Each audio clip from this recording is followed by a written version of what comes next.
বিধানসভা নির্বাচনে এখানকার 3 কোটি মানুষ এটা ঠিক করে দেবে যে দিল্লি কা লাড্ডু কার হাতে থাকবে, আপ, বিজেপি না কংগ্রেস। দিল্লিতে তো প্রথমবার 1952-তে নির্বাচন হয়েছিল, কিন্তু 4 বছর পর 1956-তে বিধানসভা ভঙ্গ হয়ে যায়, কারণ দিল্লিকে কেন্দ্রীয় শাসিত অঞ্চল বানানোর জন্য এই প্রদেশের লেজিসলেটিভ কন্ট্রোল সেন্ট্রাল নেই এবং পরে 1993-এ সংবিধান সংশোধনের মাধ্যমে এখানে আবার ইলেকশন করানো হয়।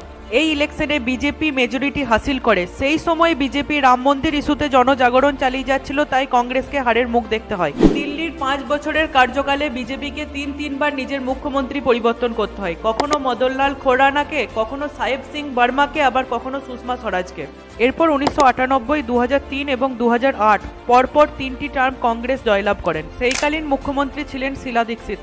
শিলা দীক্ষিত নিজের 15 বছরের টার্ম কমপ্লিট করার পর এরপর 2013 ইলেকশন রেজাল্টে আপ আদমি পার্টি সকলকে অবাক করে দেয় এবং অরবিন্দ কেজরিওয়াল নিজের পলিটিক্যাল ক্যারিয়ারে শুরু করেন। এই ইলেকশনে বিজেপি 32টা সিট পায়, কংগ্রেস 8টা সিট পায় এবং আপ আদমি পার্টি একাই 28টা সিট পায়। বিজেপির সিট বেশি থাকা সত্ত্বেও আপ আদমি পার্টি এবং কংগ্রেস জোটে সরকারে আসে, কিন্তু মাত্র 49 দিনের মধ্যেই সরকার পড়ে যায় এবং রাজ্যে রাষ্ট্রপতি শাসন লাগু হয়ে যায়। যার পর 2015 ইলেকশন হয় এবং আপ আদমি পার্টি 70টির মধ্যে 67টি সিট জয়লাভ করে। 2020-তেও আপ প্রচন্ড জিত হাসিল করেন এবং একাই 70টার মধ্যে 62টা সিট পায়, বিজেপি 8টা সিট পায় এবং কংগ্রেস 2015-র মতোই শূন্য থেকে যায়।